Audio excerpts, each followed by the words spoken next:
So this morning, Jesus compares people of faith to wedding crashers, those people who sneak into a wedding feast uninvited. According to scholars, the tradition of the day was that the groom would prepare a place for his bride. It might be in a new place or in his father's house. He would then go to the bride's house where there would be a gathering of some kind that was unpredictable in length. Clearly, there was some serious partying going on. When it was time, the couple moved the party from the bride's house to the couple's new home. Here was the opportunity to slip into the procession, as it were, as if you were part of the crowd and no one would know the difference. This would allow one to walk right through the front door into the feast. Such feasts could last an entire week.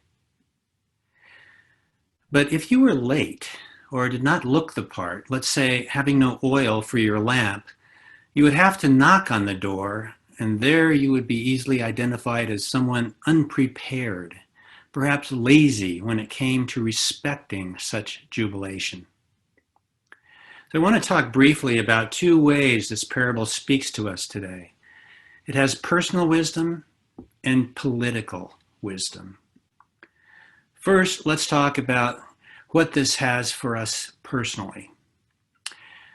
Now, the reason why I am an Episcopalian is because Episcopalians all hope that we can crash the party, which is to say, we are not quite sure we have joined the party. In fact, we are often accused of not being true celebrants of faith. We are more in touch with what we don't know than what we know. We doubt, we wonder, we explore, we question. We do not embrace a theology that has insiders or outsiders. This is fantastic if you want to model world peace, but it also gives us a hangover of sorts, causing us to question whether we really are people of faith. We see a lot of folks out there that seem so crystal clear about what it means to be a Christian, how to become one, and what you have to believe to remain one, that we can easily feel like we are not people of faith. Episcopalianism, at its best, not only embraces science, but also the scientific method, questioning existing theologies and exploring new ideas. We experience faith as a journey, not a destination. I sometimes wonder whether we love our motto, all are welcome, because we are hoping it's true, not only for others, but also for us. So Jesus' message to us is stop excluding yourself from the party. I'm always amazed how much faith many of you have in clergy. I think people project onto colored folk what they think faith means. Faith means certainty or a direct connection with God. People, yes, somewhat jokingly, but nonetheless, ask me if I could do something about the weather. And I always remind them that I am in sales, not management. But I hearken back to a confession that the Reverend Christopher Gosso made in a sermon.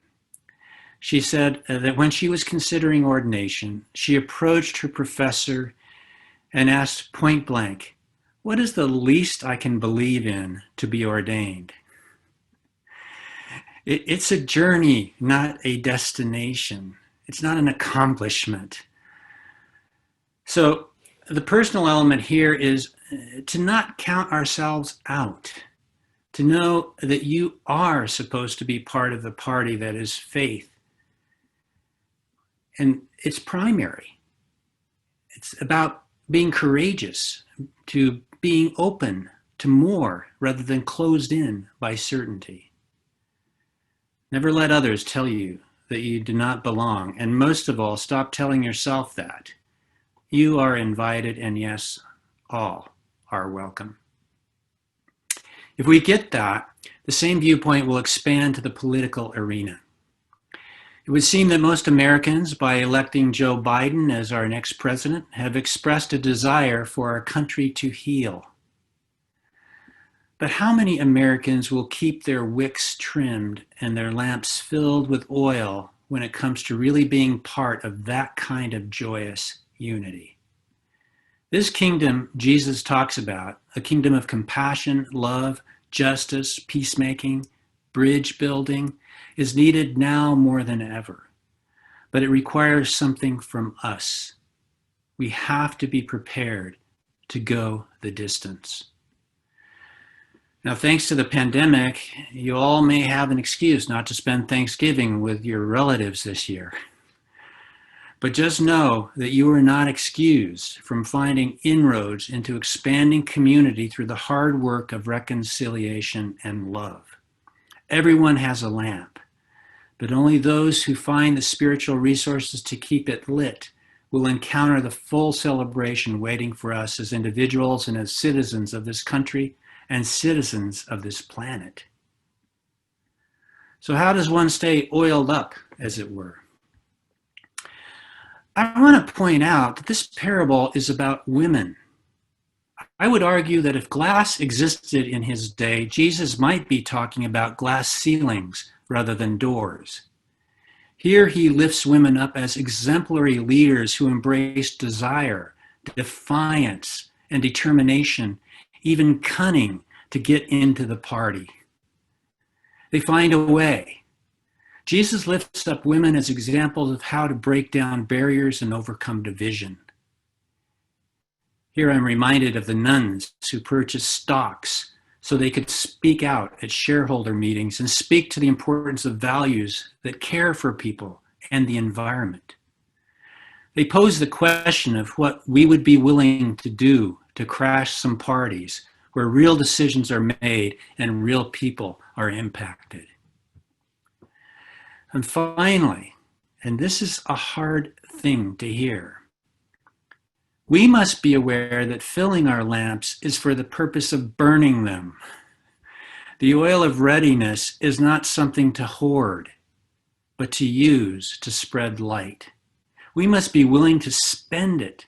We must seize this moment to spend ourselves in the purpose of peace and reconciliation.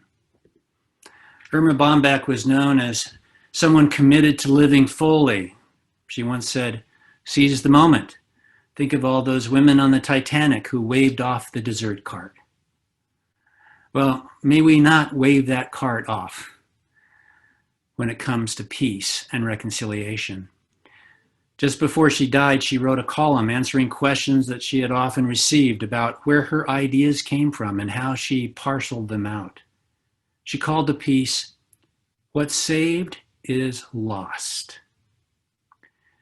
She says this, "I don't save anything. My pockets are empty at the end of the week. So is my gas tank. So is my file of ideas. I trot out the best I've got, and come the next week, I bargain, whimper, make promises, cower, and throw myself on the mercy of the Almighty for just 3 more columns in exchange for cleaning my oven." Throughout the years, I've seen a fair number of my family who have died leaving candles that have never been lit, appliances that never got out of the box. It gets to be a habit. I have learned that silver tarnishes when it isn't used. Perfume turns to alcohol. Candles melt in the attic over the summer, and ideas that are saved for a dry week often become dated. I always had a dream that when I'm asked to give an accounting of my life to a higher court, it will be like this. So, empty your pockets. What is left of your life? Any dreams that were unfulfilled? Any unused talent that we gave you when you were born that you still have left? Any unsaid compliments or bits of love that you haven't spread around? And I will answer, I've nothing to return. I spent everything you gave me. I'm as naked as the day I was born. Many of you have said that church is a place that fills up your tank. But hopefully it's also a place that challenges you to use that energy to spread light, even to the point of exhaustion. We have a party to attend, a party of love, empathy, peace. And it's going to take some determination, desire, and yes, even cunning to bring us together. But this is our story as people of faith. We seek to enter the celebration, a celebration that includes everyone. Amen.